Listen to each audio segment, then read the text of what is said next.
Honoré de Balzac. Le curé de village. À Hélène. La moindre barque n'est pas lancée à la mer sans que les marins ne la mettent sous la protection de quelque vivant emblème ou d'un nom révéré. Soyez donc, madame, à l'imitation de cette coutume, la patronne de cet ouvrage lancé dans notre océan littéraire, et puisse-t-il être préservé de la bourrasque par ce nom impérial que l'Église a fait saint et que votre dévouement a doublement sanctifié pour moi.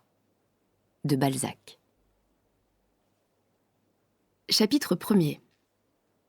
Véronique.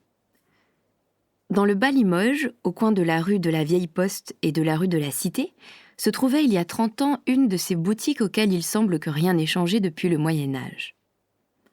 De grandes dalles cassées en 1000 endroits, posées sur le sol qui se montrait humide par places, auraient fait tomber quiconque n'eût pas observé les creux et les élévations de ce singulier carrelage. Les murs poudreux laissaient voir une bizarre mosaïque de bois et de briques, de pierres et de fer tassés avec une solidité due au temps, peut-être au hasard. Le plancher, composé de poutres colossales, pliait depuis plus de 100 ans, sans rompre sous le poids des étages supérieurs. Bâtis en colombage, ces étages étaient à l'extérieur couverts en ardoise clouée de manière à dessiner des figures géométriques et conservaient une image naïve des constructions bourgeoises du vieux temps. Aucune des croisées encadrées de bois, jadis brodées de sculptures aujourd'hui détruites par les intempéries de l'atmosphère, ne se tenait d'aplomb. Les unes donnaient du nez, les autres rentraient, quelques-unes voulaient se disjoindre. Toutes avaient du terreau apporté on ne sait comment dans les fentes creusées par la pluie et d'où s'élançaient au printemps quelques fleurs légères, de timides plantes grimpantes, des herbes grêles. La mousse veloutait les toits et les appuis. Le pilier du coin, quoiqu'en maçonnerie composite, c'est-à-dire de pierres mêlées de briques et de cailloux, effrayait le regard par sa courbure. Il paraissait devoir céder quelques jours sous le poids de la maison dont le pignon surplombait d'environ un demi-pied.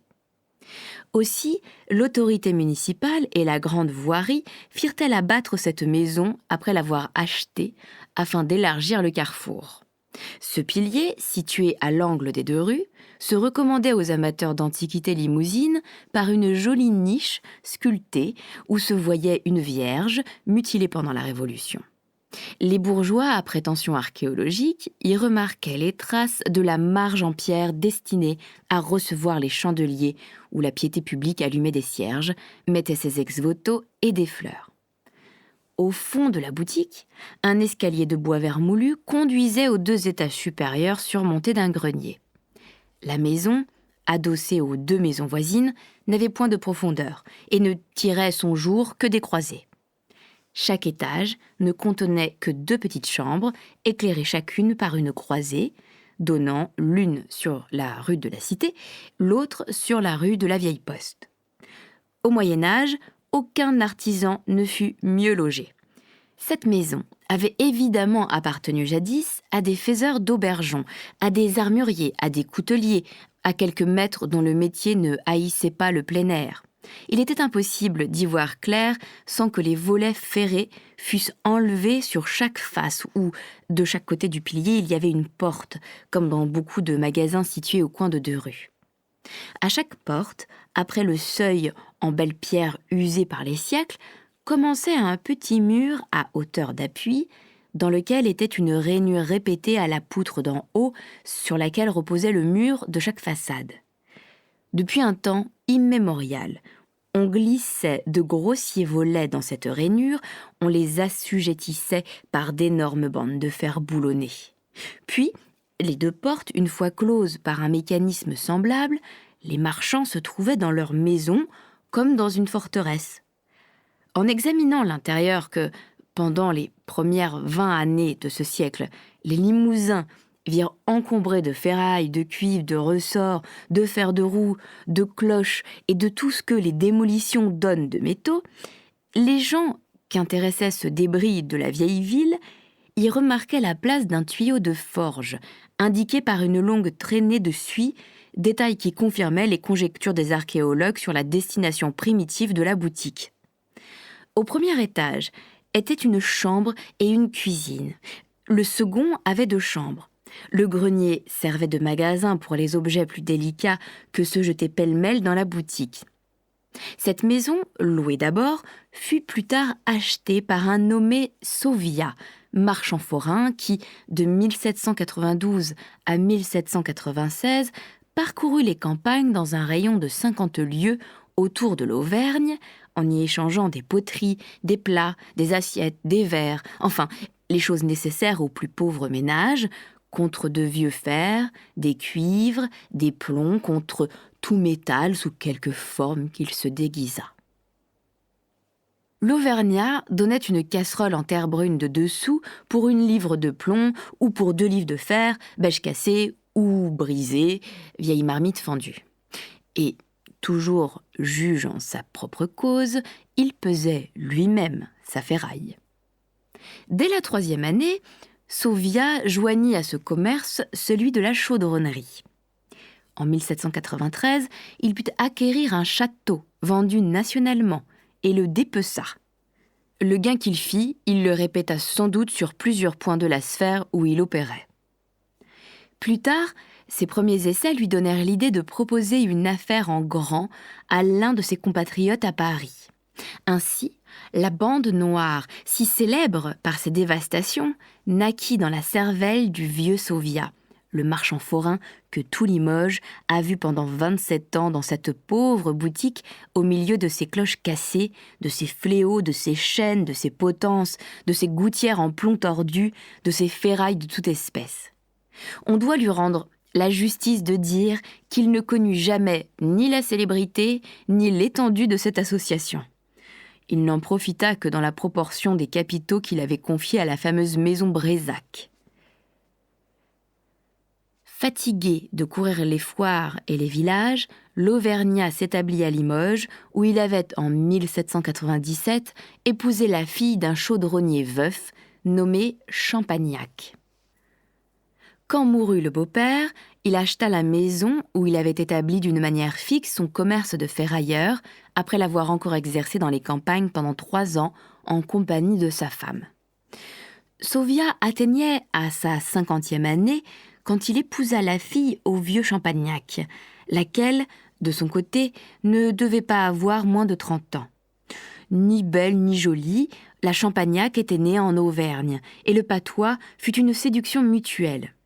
Puis, elle avait cette grosse encolure qui permet aux femmes de résister aux plus durs travaux. Aussi accompagna-t-elle Sauvia dans ses courses. Elle rapportait du fer ou du plomb sur son dos et conduisait le méchant fourgon plein de poteries avec lesquelles son mari faisait une usure déguisée. Brune, colorée, jouissant d'une riche santé, la Champagnac montrait, en riant, des dents blanches, hautes et larges comme des amandes.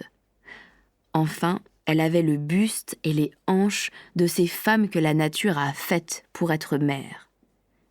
Si cette forte fille ne s'était pas plutôt mariée, il fallait attribuer son célibat au sans dot d'Harpagon que pratiquait son père, sans avoir jamais lu Molière. Sauvia ne s'effraya point du sans dot. D'ailleurs, un homme de 50 ans ne devait pas élever de difficultés, puis sa femme allait lui épargner la dépense d'une servante. Il n'ajouta rien au mobilier de sa chambre où, depuis le jour de ses noces jusqu'au jour de son déménagement, il n'y eut jamais qu'un lit à colonnes, orné d'une pente découpée, et de rideaux en serge verte, un bahut, une commode, 4 fauteuils, une table et un miroir, le tout rapporté de différentes localités. Le bahut contenait dans sa partie supérieure une vaisselle en étain dont toutes les pièces étaient dissemblables. Chacun peut imaginer la cuisine d'après la chambre à coucher. Ni le mari ni la femme ne savaient lire, léger défaut d'éducation qui ne les empêchait pas de compter admirablement et de faire le plus florissant de tous les commerces. Sauvia n'achetait aucun objet sans la certitude de pouvoir le revendre à 100% de bénéfice. Pour se dispenser de tenir des livres et une caisse, il payait et vendait tout au comptant. Il avait d'ailleurs une mémoire si parfaite qu'un objet, resta-t-il 5 ans dans sa boutique, sa femme et lui se rappelaient à 1 liard près le prix d'achat, enchéri chaque année des intérêts. Excepté pendant le temps où elle vaquait aux soins du ménage, la Sofia était toujours assise sur une mauvaise chaise en bois, adossée au pilier de sa boutique. Elle tricotait en regardant les passants, veillant à sa ferraille et la vendant, la pesant, la livrant elle-même si Sofia voyageait pour des acquisitions. À la pointe du jour, on entendait le ferrailleur travaillant ses volets, le chien se sauvait par les rues et bientôt la Sofia venait aider son homme à mettre sur les appuis naturels que les petits murs formaient rue de la Vieille Poste et rue de la Cité, des sonnettes, de vieux ressorts, des grelots, des canons de fusil cassés, des brimborions de leur commerce qui servaient d'enseigne et donnaient un air assez misérable à cette boutique où souvent il y avait pour 20 000 francs de plomb, d'acier et de cloches. Jamais ni l'ancien brocanteur forain ni sa femme ne parlèrent de leur fortune. Ils la cachaient comme un malfaiteur cache un crime. On les soupçonna longtemps de rogner les louis d'or et les écus. Quand mourut Champagnac, les Sofia ne firent point d'inventaire. Ils fouillèrent avec l'intelligence des rats tous les coins de sa maison, la laissèrent nue comme un cadavre et vendirent eux-mêmes les chaudronneries dans leur boutique. Une fois par an, en décembre, Sofia allait à Paris et se servait alors de la voiture publique. Aussi, les observateurs du quartier présumaient-ils que pour dérober la connaissance de sa fortune, le ferrailleur opérait ses placements lui-même à Paris. On sut plus tard que, lié dans sa jeunesse avec un des plus célèbres marchands de métaux de Paris, Auvergnat comme lui, il faisait prospérer ses fonds dans la caisse de la maison Brézac, la colonne de cette fameuse association appelée la Bande Noire, qui s'y forma, comme il a été dit, d'après le conseil de Sofia, un des participants. Sofia était un petit homme gras, à figure fatiguée, doué d'un air de probité qui séduisait le chaland, et cet air lui servait à bien vendre. La sécheresse de ses affirmations et la parfaite indifférence de son attitude aidaient ses prétentions. Son teint coloré se devinait difficilement sous la poussière métallique et noire qui saupoudrait ses cheveux crépus et sa figure marquée de petites vérolles. Son front ne manquait pas de noblesse, il ressemblait au front classique prêté par tous les peintres à Saint-Pierre, le plus rude, le plus peuple et aussi le plus fin des apôtres. Ses mains étaient celles du travailleur infatigable, larges, épaisses, carrées et ridées par des espèces de crevasses solides. Son buste offrait une musculature indestructible. Il ne quitta jamais son costume de marchand forain. Gros souliers ferrés, bas bleus tricotés par sa femme et cachés sous des guêtres en cuir, pantalon de velours vert-bouteille, gilet à carreaux d'où pendait la clé en cuivre de sa montre d'argent attachée par une chaîne en fer que l'usage rendait luisant et poli comme de l'acier, une veste à petites basques en velours, pareille au pantalon, puis, autour du cou, une cravate en rouennerie usée par le frottement de la barbe. Les dimanches et jours de fête, Sofia portait une redingote de drap marron si bien soignée qu'il ne la renouvela que 2 fois en 20 ans. La vie des forçats peut passer pour luxueuse comparée à celle des Sofia. Ils ne mangeaient de la viande qu'aux jours de fête carillonnés. Avant de lâcher l'argent nécessaire à leur subsistance journalière, la Sofia fouillait dans ses 2 poches cachées entre sa robe et son jupon et n'en ramenait jamais que de mauvaises pièces rognées, des écus de 6 livres ou de 55 sous qu'elle regardait avec désespoir avant d'en changer une. La plupart du temps, les Sofia se contentaient de harengs, de pois rouges, de fromage, d'œufs durs mêlés dans une salade, de légumes assaisonnés de la manière la moins coûteuse. Jamais ils ne firent de provisions, excepté quelques bottes d'ail ou d'oignons qui ne craignaient rien et ne coûtaient pas grand-chose. Le peu de bois qu'ils consommaient en hiver, la Sofia l'achetait aux fagoteurs qui passaient et au jour le jour. À 7 heures en hiver, à 9 heures en été, le ménage était couché, la boutique fermée et gardée par leur énorme chien qui cherchait sa vie dans les cuisines du quartier. La mère Sofia n'usait pas pour 3 francs de chandelles par an. La vie sobre et travailleuse de ces gens fut animée par une joie, mais une joie naturelle, et pour laquelle ils firent leurs seules dépenses connues. En mai 1802, la Sauvia eut une fille. Elle s'accoucha toute seule et vaquait aux soins de son ménage 5 jours après. Elle nourrit elle-même son enfant sur sa chaise, en plein vent, continuant à fendre la ferraille pendant que sa petite tétait. Son lait ne coûtant rien, elle laissa téter pendant 2 ans sa fille, qui ne s'en trouva pas mal. Véronique devint le plus bel enfant de la basse ville. Les passants s'arrêtaient pour la voir. Les voisines aperçurent alors chez le vieux Sauvia quelques traces de sensibilité, car on l'en croyait entièrement privé. Pendant que sa femme lui faisait à dîner, le marchand gardait entre ses bras la petite et la berçait en lui chantonnant des refrains auvergnats. Les ouvriers le virent parfois immobile, regardant Véronique endormie sur les genoux de sa mère. Pour sa fille, il adoucissait sa voix rude, il essuyait ses mains à son pantalon avant de la prendre. Quand Véronique essaya de marcher, le père se pliait sur ses jambes et se mettait à 4 pas d'elle en lui tendant les bras et lui faisant des mines qui contractaient joyeusement les plis métalliques et profonds de sa figure âpre et sévère. Cet homme de plomb, de fer et de cuivre redevint un homme de sang, d'eau et de chair. Était-il le dos appuyé contre son pilier, immobile comme une statue, un cri de Véronique l'agitait. Il sautait à travers les ferrailles pour la trouver, car elle passa son enfance à jouer avec les débris de châteaux amoncelés dans les profondeurs de cette vaste boutique, sans se blesser jamais. Elle allait aussi jouer dans la rue ou chez les voisins, sans que l'œil de sa mère la perdît de vue. Il n'est pas inutile de dire que les Sauvia étaient éminemment religieux. Au plus fort de la Révolution, Sauvia observait le dimanche et les fêtes. À 2 fois, il manqua de se faire couper le cou pour être allé entendre la messe d'un prêtre non assermenté. Enfin, il fut mis en prison, accusé justement d'avoir favorisé la fuite d'un évêque auquel il sauva la vie. Heureusement, le marchand forain, qui se connaissait en lime et en barreaux de fer, put s'évader. Mais il fut condamné à mort par contumace et, par parenthèse, ne se présenta jamais pour la purger, il mourut mort. Sa femme partageait ses pieux sentiments. L'avarice de ce ménage ne cédait qu'à la voix de la religion. Les vieux ferrailleurs rendaient exactement le pain béni et donnaient aux quêtes. Si le vicaire de Saint-Étienne venait chez eux pour demander des secours, Sauvia ou sa femme allaient aussitôt chercher sans façon ni grimace ce qu'ils croyaient être leur quote-part dans les aumônes de la paroisse.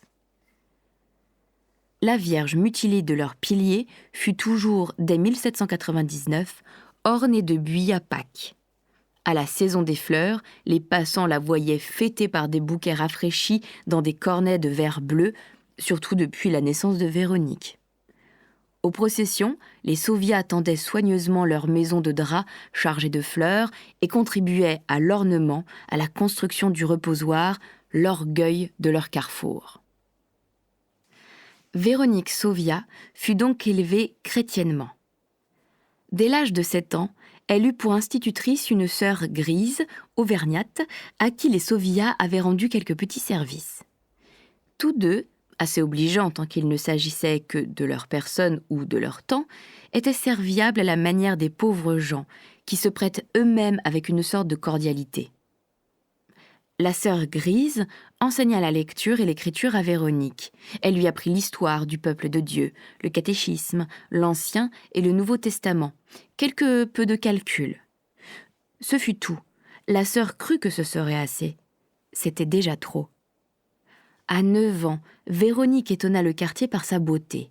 Chacun admirait un visage qui pouvait être un jour digne du pinceau des peintres empressés à la recherche du beau idéal. Surnommée la Petite Vierge, elle promettait d'être bien faite et blanche. Sa figure de Madone, car la voix du peuple l'avait bien nommée, fut complétée par une riche et abondante chevelure blonde qui fit ressortir la pureté de ses traits. Quiconque a vu la sublime Petite Vierge de Titien dans son grand tableau de la présentation au Temple saura ce que fut Véronique en son enfance. Même candeur ingénue, même étonnement séraphique dans les yeux, même altitude noble et simple, même port d'infante. À 11 ans, elle eut la petite vérole et ne dut la vie qu'aux soins de la sœur Marthe. Pendant les 2 mois que leur fille fut en danger, les Sauviat donnèrent à tout le quartier la mesure de leur tendresse. Sauviat n'alla plus aux ventes. Il resta tout le temps dans sa boutique, montant chez sa fille, redescendant de moment en moment, la veillant toutes les nuits, de compagnie avec sa femme. Sa douleur muette parut trop profonde pour que personne osât lui parler. Les voisins le regardaient avec compassion et ne demandaient des nouvelles de Véronique qu'à la sœur Marthe. Durant les jours où le danger atteignit au plus haut degré, les passants et les voisins virent pour la seule et unique fois de la vie de Sauviat des larmes roulant longtemps entre ses paupières et tombant le long de ses joues creuses. Il ne les essuya point. Il resta quelques heures comme hébété, n'osant point monter chez sa fille. Regardant sans voir, on aurait pu le voler. Véronique fut sauvée, mais sa beauté périt. Cette figure, également colorée par une teinte où le brun et le rouge étaient harmonieusement fondus, resta frappée de 1000 fossettes qui grossirent la peau, dont la pulpe blanche avait été profondément travaillée. Le front ne put échapper aux ravages du fléau. Il devint brun et demeura comme martelé. Rien n'est plus discordant que ces tons de briques sous une chevelure blonde. Ils détruisent une harmonie préétablie. Ces déchirures du tissu, creuses et capricieuses, altérèrent la pureté du profil, la finesse de la coupe du visage, celle du nez, dont la forme grecque se vit à peine, celle du menton, délicat comme le bord d'une porcelaine blanche. La maladie ne respecta que ce qu'elle ne pouvait atteindre, les yeux et les dents. Véronique ne perdit pas non plus l'élégance et la beauté de son corps, ni la plénitude de ses lignes, ni la grâce de sa taille. Elle fut, à 15 ans, une belle personne, et, ce qui consola les Sauviat, une sainte et bonne fille, occupée, travailleuse, sédentaire. À sa convalescence, et après sa première communion, son père et sa mère lui donnèrent pour habitation les 2 chambres situées au second étage. Sauviat, si rude pour lui et pour sa femme, eut alors quelques soupçons du bien-être. Il lui vint une vague idée de consoler sa fille d'une perte qu'elle ignorait encore. La privation de cette beauté, qui faisait l'orgueil de ces 2 êtres, leur rendit Véronique encore plus chère et plus précieuse. Un jour, Sauviat apporta sur son dos un tapis de hasard et le cloua lui-même dans la chambre de Véronique. Il garda pour elle, à la vente d'un château, le lit en damas rouge d'une grande dame, les rideaux, les fauteuils et les chaises en même étoffe. Il meubla de vieilles choses, dont le prix lui fut toujours inconnu, les 2 pièces où vivait sa fille. Il mit des pots de réséda sur l'appui de la fenêtre et rapporta de ses courses tantôt des rosiers, tantôt des œillets, toutes sortes de fleurs que lui donnaient sans doute les jardiniers ou les aubergistes. Si Véronique avait pu faire des comparaisons et connaître le caractère, les mœurs, l'ignorance de ses parents, elle aurait su combien il y avait d'affection dans ces petites choses. Mais elle les aimait avec un naturel exquis et sans réflexion. Véronique eut le plus beau linge que sa mère pouvait trouver chez les marchands. La Sauviat laissait sa fille libre de s'acheter pour ses vêtements les étoffes qu'elle désirait. Le père et la mère furent heureux de la modestie de leur fille, qui n'eut aucun goût ruineux. Véronique se contentait d'une robe de soie bleue pour les jours de fête et portait les jours ouvrables une robe de gros mérinos en hiver, d'indienne rayée en été. Le dimanche, elle allait aux offices avec son père et sa mère, à la promenade après Vêpres, le long de la Vienne ou aux alentours. Les jours ordinaires, elle demeurait chez elle, occupée à remplir de la tapisserie, dont le prix appartenait aux pauvres, ayant ainsi les mœurs les plus simples, les plus chastes, les plus exemplaires. Elle ouvrait parfois du linge pour les hospices. Elle entremêla ses travaux de lecture et ne lut pas d'autres livres que ceux que lui prêtait le vicaire de Saint-Étienne, un prêtre de qui la sœur Marthe avait fait faire la connaissance aux Sauviat. Pour Véronique, les lois de l'économie domestique furent d'ailleurs entièrement suspendues. Sa mère, heureuse de lui servir une nourriture choisie, lui faisait elle-même une cuisine à part.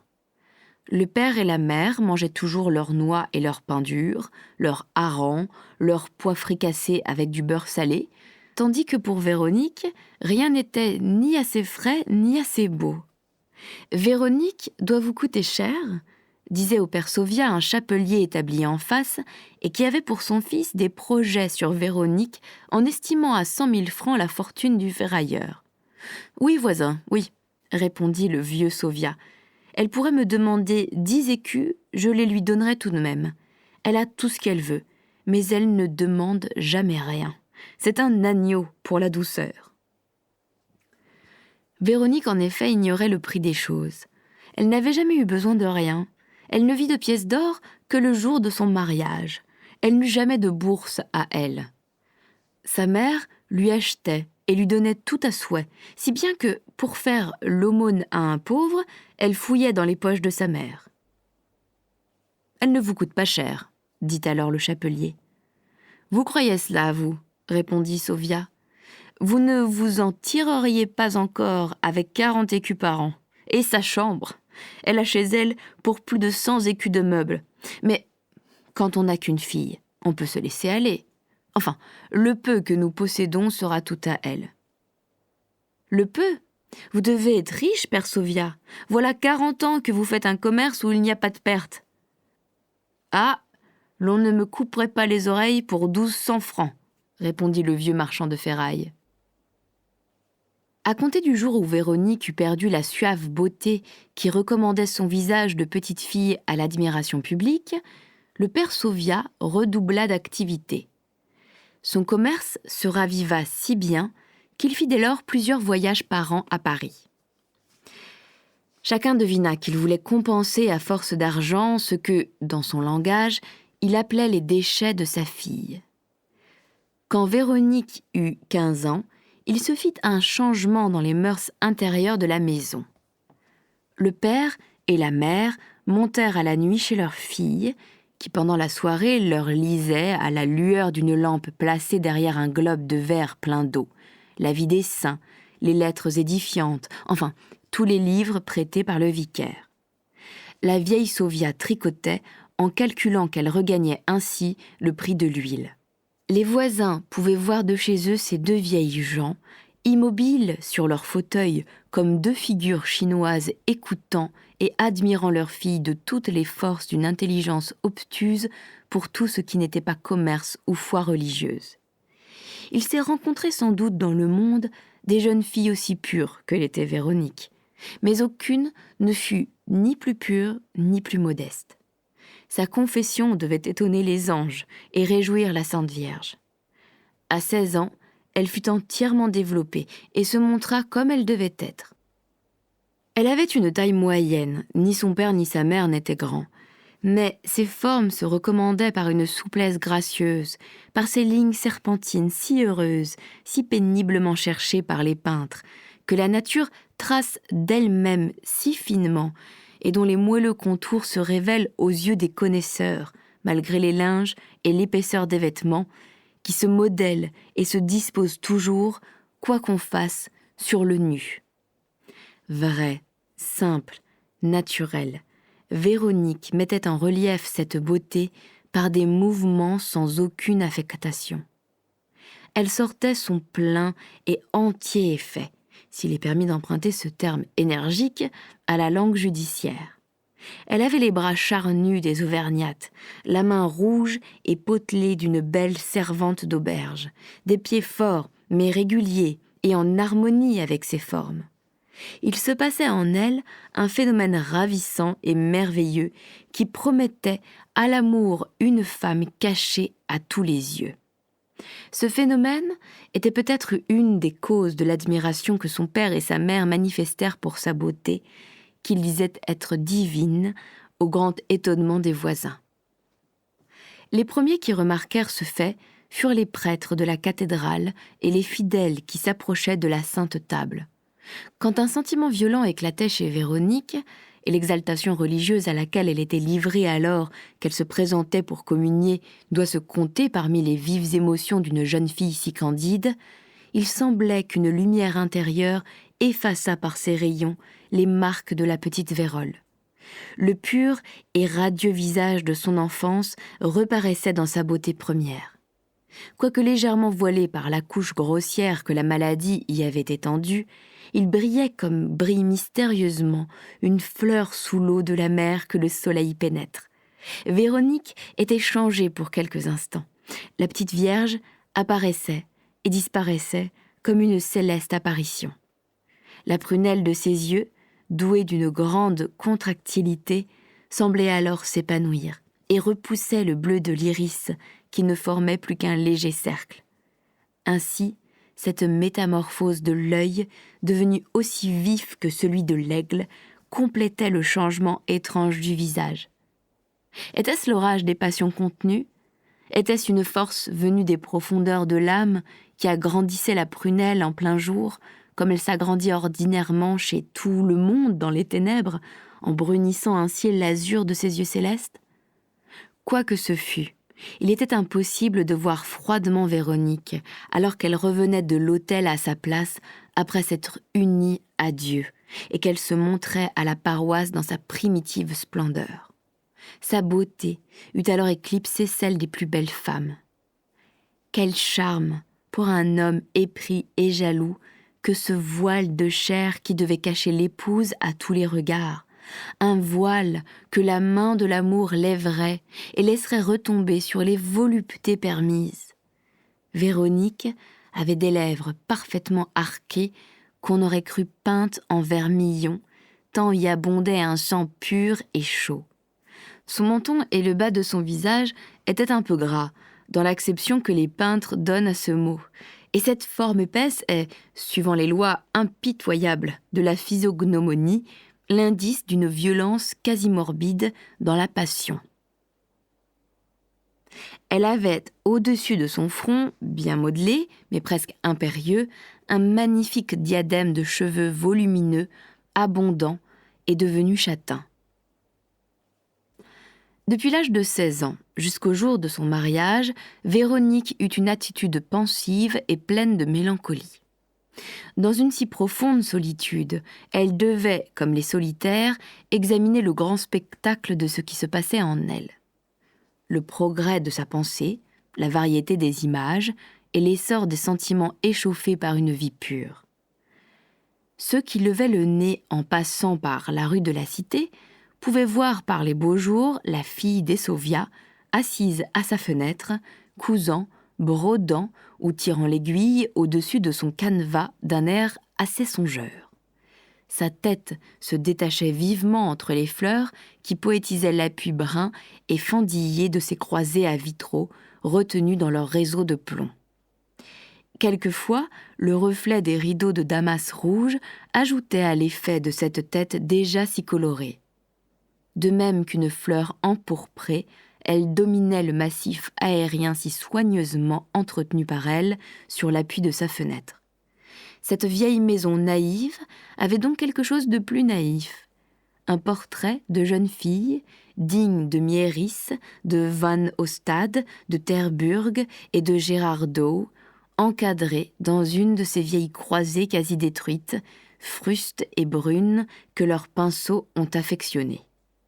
Quand un étranger, surpris de cette construction, restait béant à contempler le second étage, le vieux Sovia avançait alors la tête de manière à se mettre en dehors de la ligne dessinée par le surplomb, sûr de trouver sa fille à la fenêtre.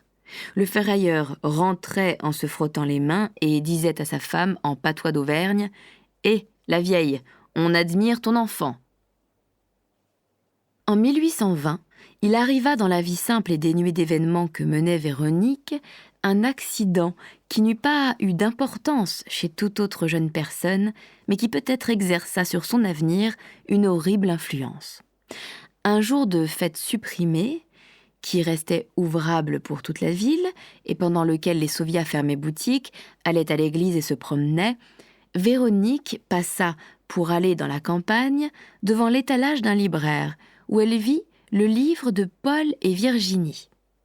Elle eut la fantaisie de l'acheter à cause de la gravure, Son père paya 100 sous le fatal volume et le mit dans la vaste poche de sa redingote.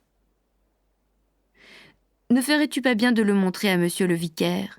lui dit sa mère, pour qui tout livre imprimé sentait toujours un peu le grimoire. « J'y pensais, » répondit simplement Véronique.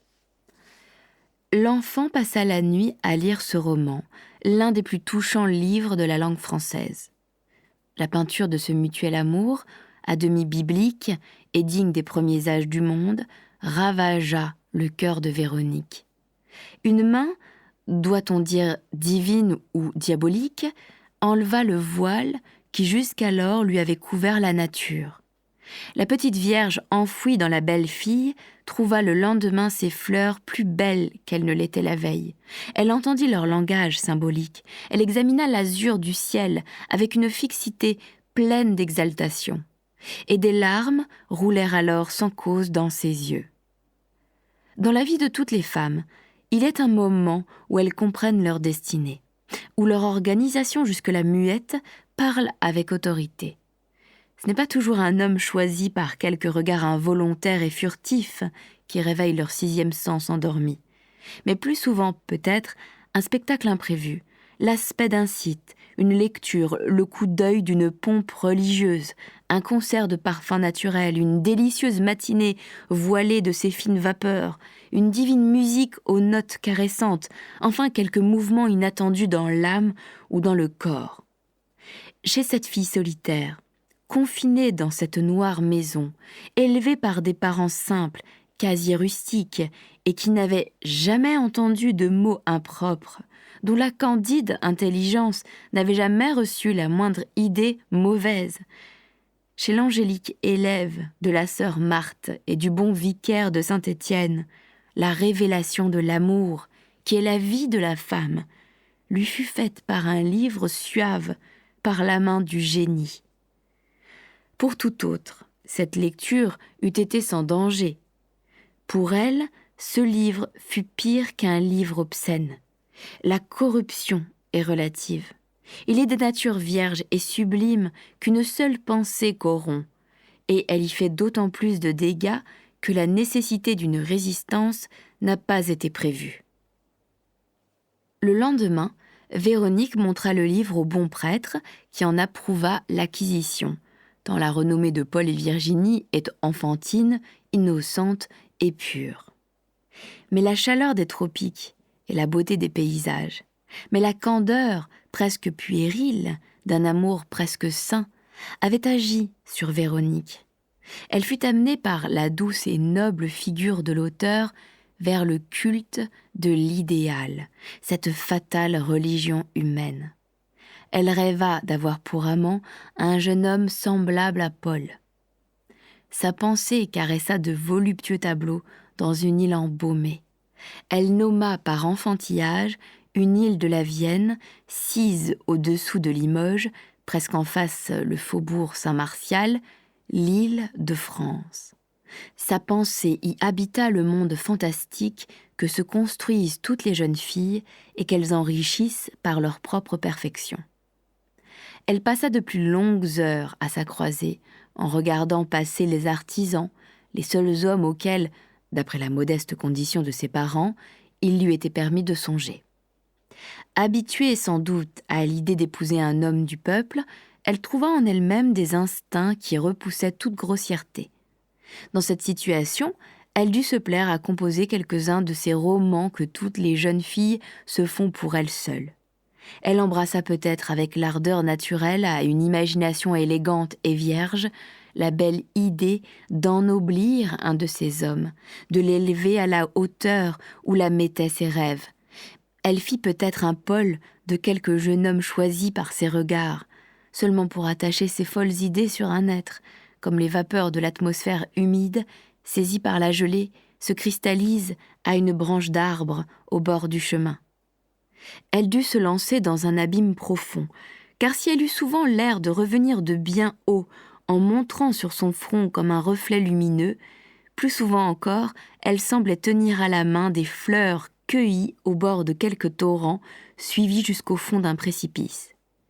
Elle demanda par les soirées chaudes le bras de son vieux père et ne manqua plus une promenade au bord de la Vienne où elle allait s'extasiant sur les beautés du ciel et de la campagne, sur les rouges magnificences du soleil couchant, sur les pimpantes délices des matinées trempées de rosée. Son esprit exhala dès lors un parfum de poésie naturelle. Ses cheveux, qu'elle nattait et tordait simplement sur sa tête, elle les lissa, les boucla. Sa toilette connut quelques recherches. La vigne, qui croissait sauvage et naturellement jetée dans les bras du vieil ormeau, fut transplantée, taillée. Elle s'étala sur un treillis vert et coquet. Au retour d'un voyage que fit à Paris le vieux Sauvia, alors âgé de 70 ans, en décembre 1822, le vicaire vint un soir, et après quelques phrases insignifiantes, « Pensez à marier votre fille, Sauvia, » dit le prêtre. « À votre âge, il ne faut plus remettre l'accomplissement d'un devoir important. »« Mais Véronique veut-elle se marier ?» demanda le vieillard stupéfait. « Comme il vous plaira, mon père, » répondit-elle en baissant les yeux. « Nous la marierons, » s'écria la grosse mère Sauvia en souriant. « Pourquoi ne m'en as-tu rien dit avant mon départ, la mère ?» répliqua Sauvia. « Je serais forcée de retourner à Paris. » Jérôme Baptiste Sauvia, en homme aux yeux de qui la fortune semblait constituer tout le bonheur, qui n'avait jamais vu que le besoin dans l'amour et dans le mariage qu'un mode de transmettre ses biens à un autre soi-même, s'était juré de marier Véronique à un riche bourgeois. Depuis longtemps, cette idée avait pris dans sa cervelle la forme d'un préjugé. Son voisin, le chapelier, riche de 2000 livres de rente, avait déjà demandé pour son fils, auquel il cédait son établissement, la main d'une fille aussi célèbre que l'était Véronique dans le quartier par sa conduite exemplaire et ses mœurs chrétiennes. Sauvia avait déjà poliment refusé, sans en parler à Véronique. Le lendemain du jour où le vicaire, personnage important aux yeux du ménage Sauvia, eut parlé de la nécessité de marier Véronique, de laquelle il était le directeur, le vieillard se rasa, s'habilla, comme pour un jour de fête, et sortit sans rien dire ni à sa fille ni à sa femme. L'une et l'autre comprirent que le père allait chercher un gendre. Le vieux Sauvia se rendit chez M. Gralin. M. Gralin, riche banquier de Limoges, était comme Sauvia un homme parti sans le sou de l'Auvergne, venu pour être commissionnaire et qui, placé chez un financier en qualité de garçon de caisse, avait, semblable à beaucoup de financiers, fait son chemin à force d'économie et aussi par d'heureuses circonstances. Caissier à 25 ans, associé 10 ans après de la maison Perret et Grosse-Tête, il avait fini par se trouver maître du comptoir après avoir désintéressé ses vieux banquiers, tous deux retirés à la campagne et qui lui laissèrent leurs fonds à manier, moyennant un léger intérêt. Pierre Gralin, alors âgé de 47 ans, passait pour posséder au moins 600 000 francs. La réputation de fortune de Pierre Gralin avait récemment grandi dans tout le département. Chacun avait applaudi à sa générosité qui consistait à s'être bâti dans le nouveau quartier de la place des Arbres, destiné à donner à Limoges une physionomie agréable, une belle maison sur le plan d'alignement et dont la façade correspondait à celle d'un édifice public. Cette maison, achevée depuis 6 mois, Pierre Gralin hésitait à la meubler. Elle lui coûtait si cher qu'il reculait le moment où il viendrait l'habiter. Son amour-propre l'avait entraîné peut-être au-delà des lois sages qui jusqu'alors avaient gouverné sa vie. Il jugeait avec le bon sens de l'homme commercial que l'intérieur de sa maison devait être en harmonie avec le programme de la façade. Le mobilier, l'argenterie et les accessoires nécessaires à la vie qu'il mènerait dans son hôtel allaient, selon son estimation, coûter autant que la construction.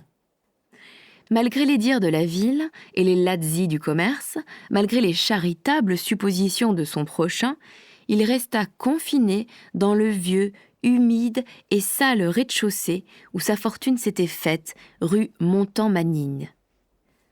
Le public glosa, mais Gralin eut l'approbation de ses 2 vieux commanditaires qui le louèrent dans cette fermeté peu commune. Une fortune, une existence comme celle de Pierre Gralin devait exciter plus d'une convoitise dans une ville de province. Aussi, plus d'une proposition de mariage avait-elle été, depuis 10 ans, insinuée à M. Gralin. Mais l'état de garçon convenait si bien à un homme occupé du matin au soir, constamment fatigué de courses, accablé de travail, ardent à la poursuite des affaires comme le chasseur à celle du gibier, que Gralin ne donna dans aucun des pièges tendus par les mères ambitieuses qui convoitaient pour leur fille cette brillante position. Gralin se souvia de la sphère supérieure, ne dépensait pas 40 sous par jour et allait vêtu comme son second commis. 2 commis et 1 garçon de caisse lui suffisaient pour faire des affaires, immenses par la multiplicité des détails. Un commis expédiait la correspondance, un autre tenait la caisse. Pierre Gralin était, pour le surplus, l'âme et le corps. Ces commis, pris dans sa famille, étaient des hommes sûrs, intelligents, façonnés au travail comme lui. Quant au garçon de caisse, il menait la vie d'un cheval de camion. Levé dès 5 heures, en tout temps, ne se couchant jamais avant 11 heures, Gralin avait une femme à la journée, une vieille auvergnate qui faisait la cuisine.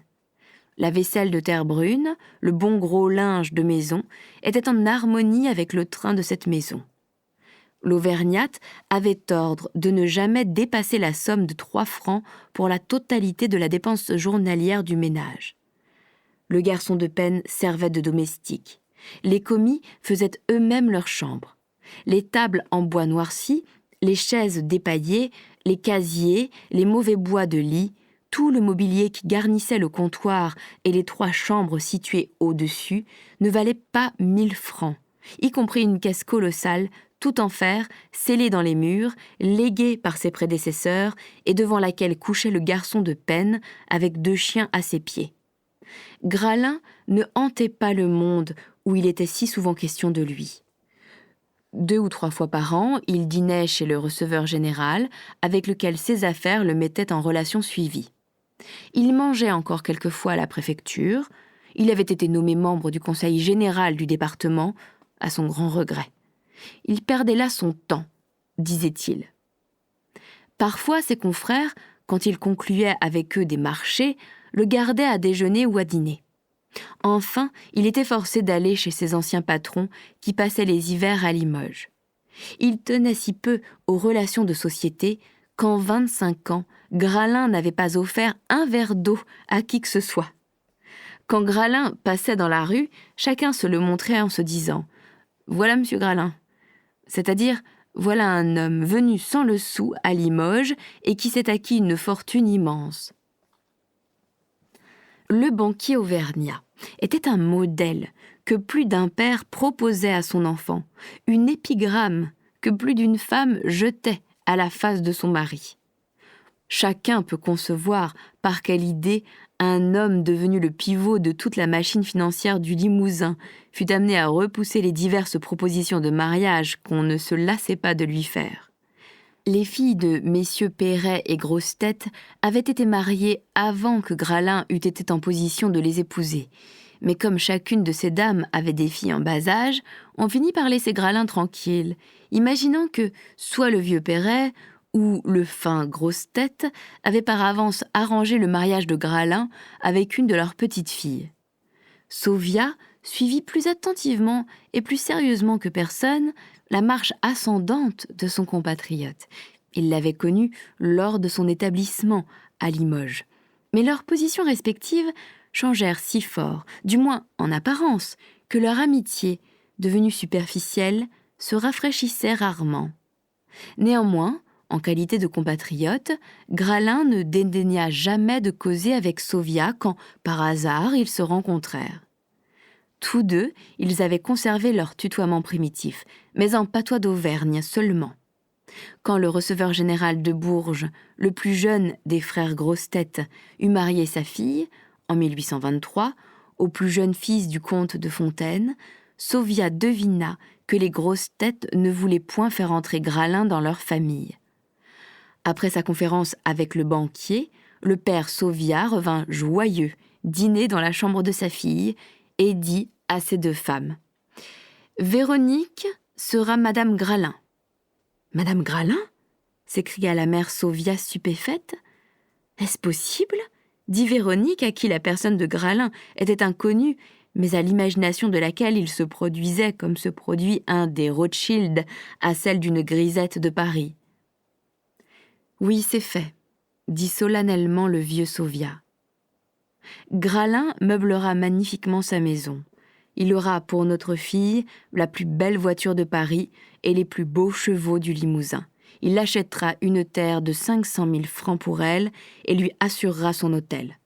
Enfin, Véronique sera la première de Limoges, la plus riche du département, et fera ce qu'elle voudra de Gralin. » Son éducation, ses idées religieuses, son affection sans bornes pour son père et sa mère, son ignorance, empêchèrent Véronique de concevoir une seule objection. Elle ne pensa même pas qu'on avait disposé d'elle sans elle. Le lendemain, Sauvia partit pour Paris et fut absent pendant 1 semaine environ.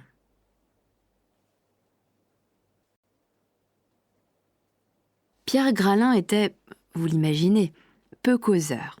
Il allait droit et promptement au fait. Chose résolue, chose exécutée. En février 1822, éclata comme un coup de foudre dans Limoges une singulière nouvelle.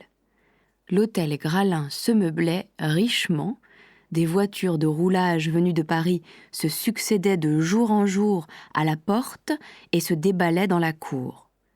Il courut dans la ville des rumeurs sur la beauté, sur le bon goût d'un mobilier moderne ou antique selon la mode. La maison Audio expédiait une magnifique argenterie par la malle-poste. Enfin, 3 voitures, une calèche, un coupé, un cabriolet, arrivaient entortillées de paille comme des bijoux. Monsieur Gralin se marie. Ces mots furent dits par toutes les bouches dans une seule soirée, dans les salons de la haute société, dans les ménages, dans les boutiques, dans les faubourgs et bientôt dans tout le Limousin. Mais avec qui ? Personne ne pouvait répondre. Il y avait un mystère à Limoges. Au retour de Sauvia, eut lieu la première visite nocturne de Gralin, à 9h30. Véronique, prévenue, attendait, vêtue de sa robe de soie bleue à guimpe, sur laquelle retombait une collerette de linon à grand ourlet. Pour toute coiffure, ses cheveux partagés en 2 bandeaux bien lissés furent rassemblés en mamelon derrière la tête, à la grecque. Elle occupait une chaise de tapisserie auprès de sa mère, assise au coin de la cheminée, dans un grand fauteuil à dossier sculpté, garni de velours rouge, quelques débris de vieux châteaux. Un grand feu brillait à l'âtre.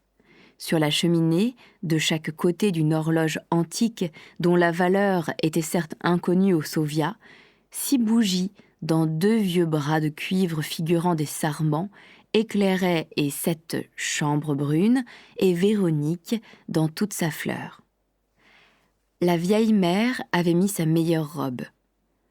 Par le silence de la rue, à cette heure silencieuse, sur les douces ténèbres du vieil escalier, apparut Gralin à la modeste et naïve Véronique, encore livrée aux suaves idées que le livre de Bernardin de Saint-Pierre lui avait fait concevoir de l'amour. Petit et maigre, Gralin avait une épaisse chevelure noire semblable au crin d'un houssoir, qui faisait vigoureusement ressortir son visage rouge comme celui d'un ivrogne émérite et couvert de boutons âcres, saignants ou prêts à percer. Sans être ni la lèpre ni la dartre, ces fruits d'un sang échaudé par un travail continu, par les inquiétudes, par la rage du commerce, par les veilles, par la sobriété, par une vie sage, semblaient tenir de ces 2 maladies.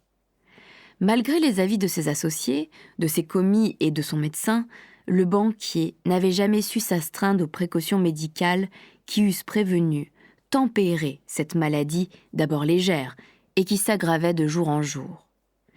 Il voulait guérir, il prenait des bains pendant quelques jours, il buvait la boisson ordonnée. Mais emporté par le courant des affaires, il oubliait le soin de sa personne. Il pensait à suspendre ses affaires pendant quelques jours, à voyager, à se soigner aux eaux. Mais quel est le chasseur de millions qui s'arrête ? Dans cette face ardente brillaient 2 yeux gris, tigrés de fils verdâtres partant de la prunelle et semés de points bruns. 2 yeux avides, 2 yeux vifs qui allaient au fond du cœur, 2 yeux implacables, pleins de résolution, de rectitude, de calcul.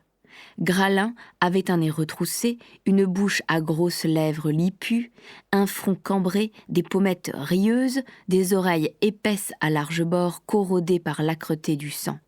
Enfin, c'était le satyre antique, un faune en redingote, en gilet de satin noir, le cou serré d'une cravate blanche. Les épaules fortes et nerveuses, qui jadis avaient porté des fardeaux, étaient déjà voûtées, et sous ce buste excessivement développé s'agitaient des jambes grêles, assez mal emmanchées à des cuisses courtes. Les mains maigres et velues montraient les doigts crochus des gens habitués à compter des écus. Les plis du visage allaient des pommettes à la bouche, par sillons égaux, comme chez tous les gens occupés d'intérêts matériels. L'habitude des décisions rapides se voyait dans la manière dont les sourcils étaient rehaussés vers chaque lobe du front.